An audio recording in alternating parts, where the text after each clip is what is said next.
என்னாச்சு சார்? ஏதாவது காணாம போச்சா?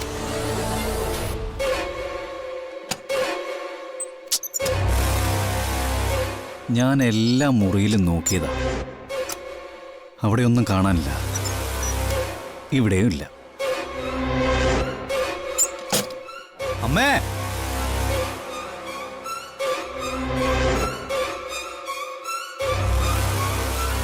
അമ്മേ,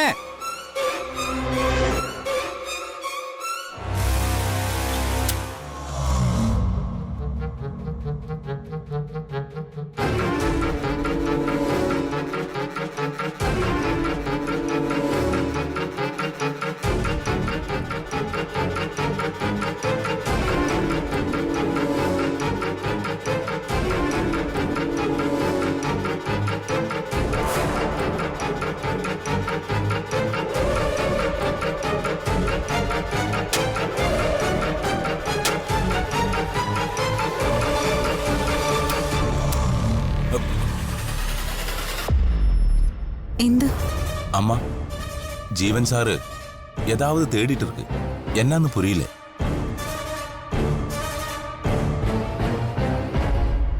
അതിവിടെ ഉണ്ടാവേണ്ടതാണല്ലോ. അമ്മ ഇത് എവിടെ കൊണ്ടുവച്ചിരിക്കുന്നത്? എന്തിനെ കുറിച്ചാ നീ ഇപ്പൊ ചോദിക്കുന്നത്? വിവാഹത്തിന്റെ ആൽബം ഞാൻ എല്ലായിടത്തും നോക്കി. അമ്മ എവിടെയാ അത് വെച്ചിരിക്കുന്നത്? മുൻപ് ഞാൻ നിന്നോട് പറഞ്ഞതാണല്ലോ, വീട് മാറി വന്നപ്പോ ആൽബം ഒക്കെ നഷ്ടപ്പെട്ടു എന്ന്. അത് ഞാനും നിത്യയും തമ്മിലുള്ള വിവാഹത്തിന്റെ ആൽബം അല്ലേ? ഞാൻ ചോദിച്ചത് ഹരിയുടെയും നിത്യയുടെയും വിവാഹത്തിന്റെ ആൽബം.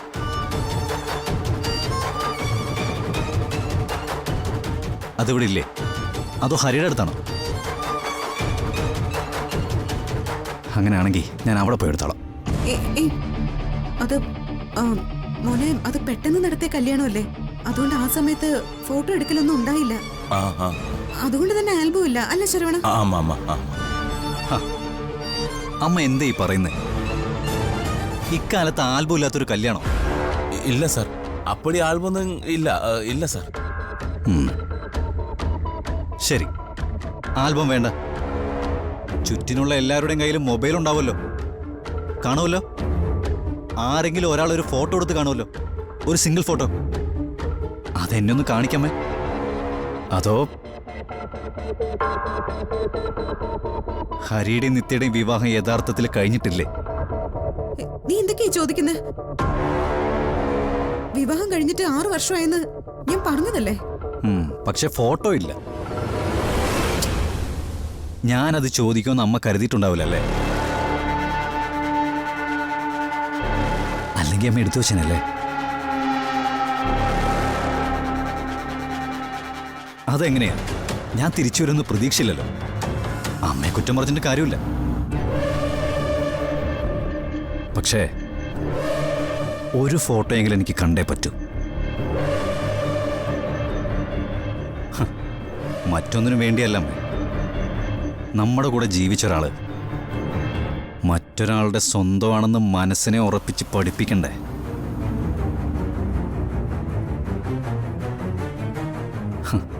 അതിന് അങ്ങനെ ഒരു കാഴ്ച നല്ലതല്ലേ?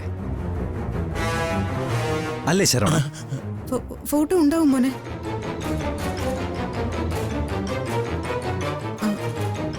അന്വേഷിച്ചെടുക്കണം. അന്വേഷിച്ചെടുത്തോ. പക്ഷെ അമ്മയുടെ ജോലിയൊക്കെ കഴിഞ്ഞിട്ട് മതി കേട്ടോ. വെറുതെ അമ്മയെ ടെൻഷൻ ആക്കണമെന്ന് എനിക്കിഷ്ടമല്ല. ശരവണ, നമുക്കൊന്ന് പുറത്തു പോയാലോ? എതുക്ക് സാർ? നീ ഇത് എന്തോന്നാടാ? ഒന്ന് വാടാ, വാ. നിന്റെ കൂടെ പുറത്തൊക്കെ ഒന്ന് കറങ്ങിയിട്ട് എത്ര കാലമായി. പിന്നെ അമ്മേ, അമ്മ പരിഭ്രമിക്കൊന്നും വേണ്ട കേട്ടോ. അമ്മ അന്വേഷിച്ച കിട്ടും. അമ്മ അതെടുത്ത് തരുകയും ചെയ്യും.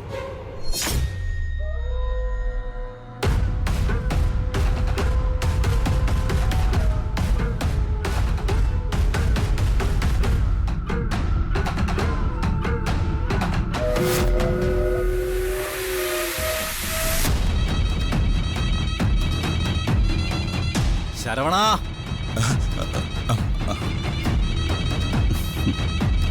നടക്ക.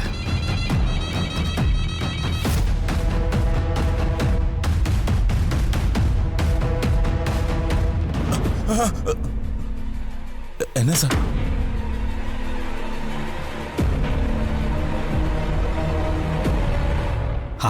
വാടാ, വാ. എന്താ ശരവണ, നീ എൻ്റെ ഒപ്പം നടക്കാത്ത? പേടിയുണ്ടോ? ഇല്ല സാർ.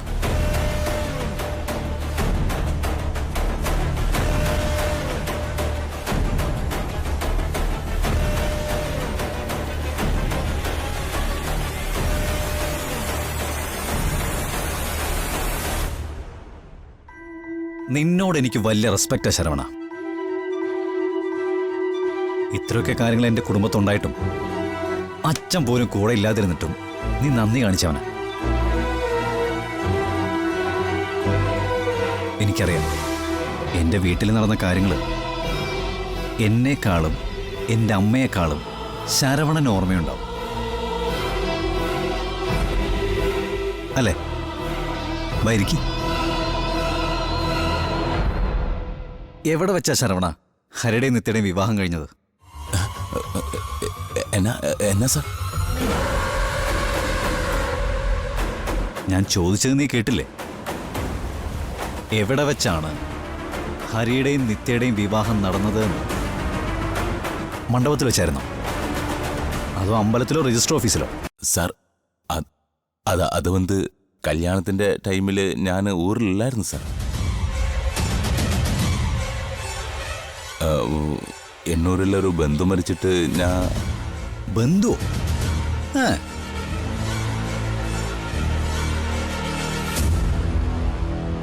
അയാളുടെ പേരെന്താ? സാർ, അത്...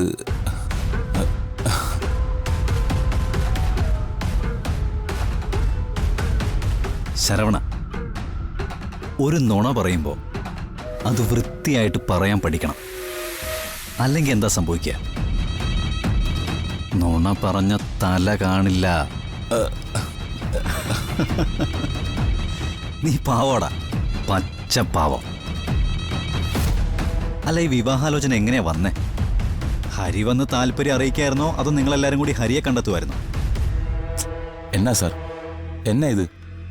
എന്നാ இருந்தாலும் அம்மா கிட்ட கேளு. எனக்கு வந்து இந்த மாதிரி எல்லாம்... പച്ചപ്പാവെന്ന് പറഞ്ഞ എന്നെ കൊണ്ട് അത് മാറ്റി പറയിപ്പിക്കല്ലേ ശരവണ. ഇല്ല.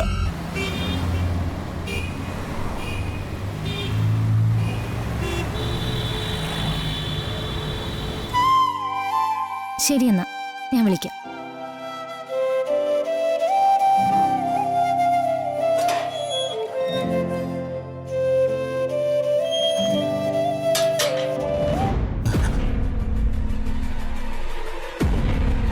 ആ ജ്യോതി, നീ എവിടെ പോയാടി? അമ്പലത്തില് ആ ആ അമ്മയൊരു വഴിപാട് ഏൽപ്പിച്ചിരുന്നു. ആഹാ, വാ വാ, ഇങ്ങ് വന്നേ.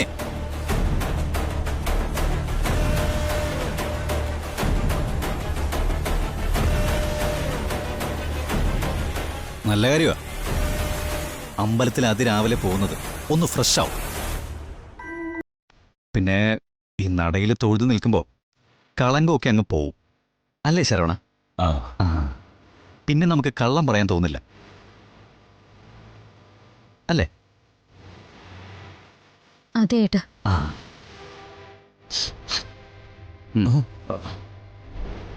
നീ ഇപ്പോ ദൈവത്തിന്റെ നടയിൽ നിന്ന് വരുന്നതല്ലേ?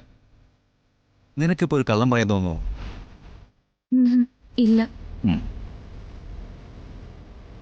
എന്നാ പറയ്, നിത്യയുടെയും ഹരിയുടെയും കല്യാണം എവിടെ വെച്ചാ നടന്നേ?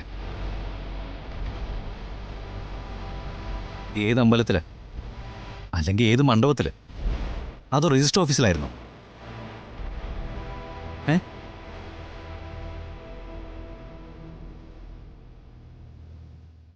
ശരവണനെ ചോദിച്ചിട്ട് നല്ല ഓർമ്മ കിട്ടുന്നില്ല.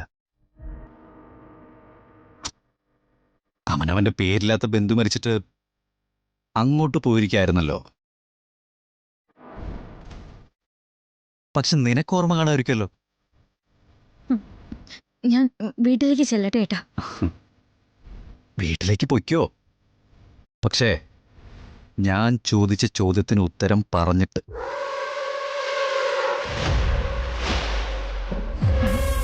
വിവാഹമല്ലേ? ആ. അതൊരു അമ്പലത്തിൽ വെച്ചായിരുന്നു. ഓ, അമ്പലത്തിന്റെ പേര് ഞാൻ കൃത്യമായിട്ട് ഓർക്കുന്നില്ല. അന്ന് എല്ലാവരും കൂടെ വണ്ടിയിൽ പോവായിരുന്നു. പൊക്കോ. ഓ,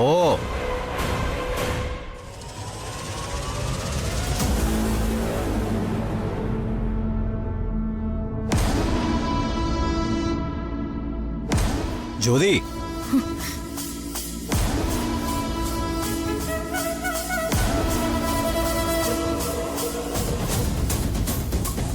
ദൈവത്തിന്റെ നടയിൽ നിന്നാണ് നീ വരുന്നതെങ്കിലും നിന്റെ മനസ്സ് ശുദ്ധമല്ല. മനസ്സിൽ ഇപ്പോഴും കള്ളമുണ്ട്. ചെല്ല്.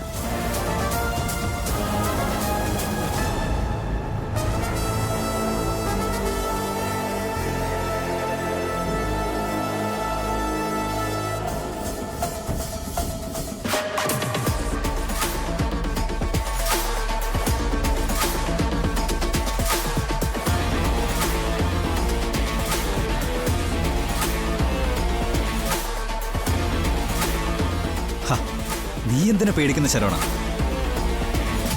നീയല്ലേ എന്റെ കുടുംബത്തിന്റെ ആണിക്കല്ല്. മനസ്സിലുള്ളതൊക്കെ കെട്ടിപ്പൂട്ടി തന്നെ വെച്ചേക്കണം, കേട്ടോ?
എന്റെ ഫോൺ എടുക്കാൻ ബുദ്ധിമുട്ടാണല്ലേ നിനക്ക്?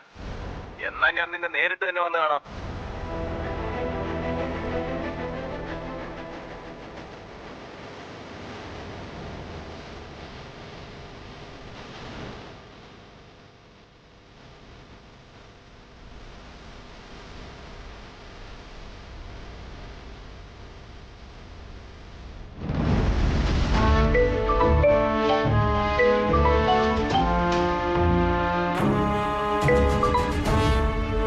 ഹലോ സർ, ഞാൻ കുളിക്കായിരുന്നു. വന്ന് ഫോൺ എടുത്തപ്പോഴേക്കും കട്ടായിപ്പോയി. അല്ലാതെ എന്റെ മെസ്സേജ് കേട്ടതുകൊണ്ടല്ല, തിരിച്ചു വിളിച്ചതല്ലേ?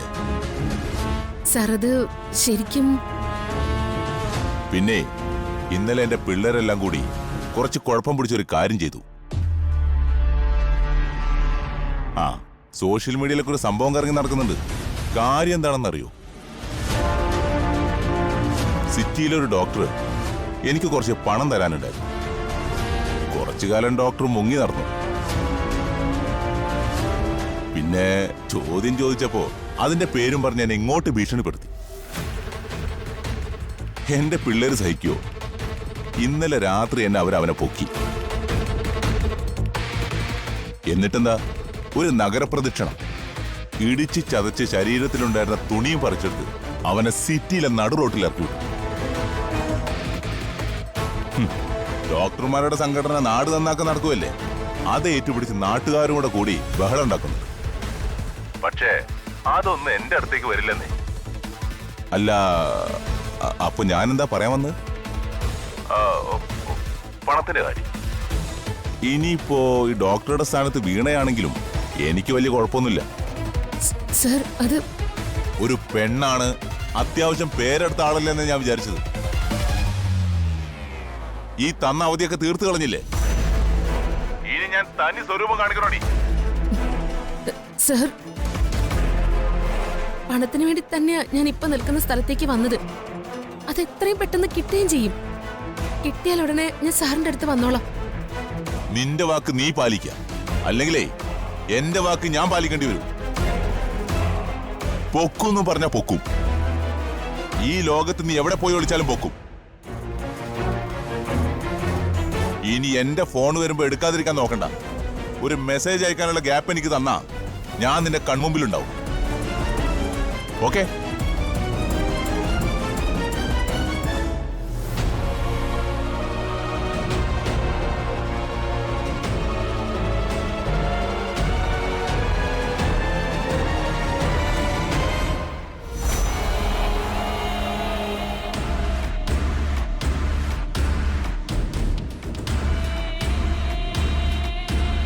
ഇവിടുന്ന് സ്വത്ത് കിട്ടാതെ പുറത്തിറങ്ങാൻ പറ്റില്ല. അയാൾ എന്നെ കൊല്ലും. ഹരിയുടെയും നിത്യയുടെയും വിവാഹം യഥാർത്ഥത്തിൽ കഴിഞ്ഞിട്ടില്ലെങ്കിൽ അത് വല്ലാത്തൊരു നിയമതടസ്സം. അവരുടെ വിവാഹം കഴിഞ്ഞോ ഇല്ലയോ എന്ന് കണ്ടുപിടിച്ചേ പറ്റൂ.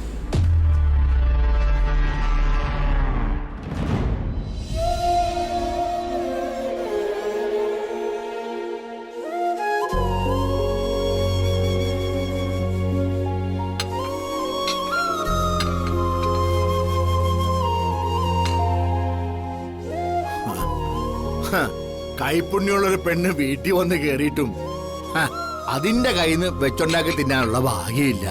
എന്ത് പറയാനാ? നിത്യമോളെന്തിയേ? നിത്യമുറിയിൽ തന്നെ ഇരിക്കുക. ഓ, അമ്മാവനിപ്പൊ അങ്ങോട്ട് പോയി ബുദ്ധിമുട്ടിക്കൊന്നും വേണ്ട. നിത്യയുടെ അവസ്ഥ നമ്മൾ മനസ്സിലാക്കിയല്ലേ പറ്റൂ. ഓ, അയാൾക്ക് മാറാൻ അല്പം സമയം ആവശ്യം. അതെടുത്തോട്ടെ. അവളെ എനിക്ക് തോന്നുന്നു അവള് അവിടെ വിശന്നിരിക്കുകയായിരിക്കും. ഒന്നും കഴിച്ചിട്ടില്ലല്ലോ ഇതുവരെ. ഉണ്ടാ ഇനിയിപ്പോ ഇങ്ങോട്ട് വിളിക്കൊന്നും വേണ്ട. ഇത് ഞാൻ അങ്ങോട്ട് കൊണ്ടുപോയി കൊടുത്തോളാം. ഓ, വല്ലാത്തൊരു കഷ്ടം തന്നെ. കാര്യങ്ങളൊക്കെ പറഞ്ഞപ്പോ സുജാത പറഞ്ഞു ജീവിതത്തില് സന്തോഷം അറിയാത്ത കുട്ടിയാണ് അവളെന്ന്. നിന്നെ നിർബന്ധിച്ച് നിത്യ വിവാഹം കഴിക്കാൻ പറയുമ്പോ നിന്റെ സന്തോഷത്തോടൊപ്പം അവളുടെ സന്തോഷവും ഒരു പ്രാധാന്യം ഞാൻ കൽപ്പിച്ചിരുന്നേ. ഊരുക്കി നിന്ന് ഊരാക്കുടുക്കിലേക്ക് പോയെന്നല്ലാതെ വേറെന്താ സംഭവിക്കാൻ ഇല്ലയോടാ? അമ്മാവൻ നിത്യയോട് ആവശ്യമില്ലാത്ത കാര്യങ്ങളൊന്നും പറയാൻ ശ്രമിക്കണ്ട. ഞാനോ? അയാളുടെ വേദന സ്വയം അറിയേണ്ടതാ. ഞാനിത് അയാൾക്ക് കൊടുത്തിട്ട് വരാം. ഓ ദൈവമേ, പ്രശ്നങ്ങളൊക്കെ അവസാനിച്ച് എന്റെ മക്കള് സന്തോഷത്തോടെ കാണാൻ പറ്റണേ.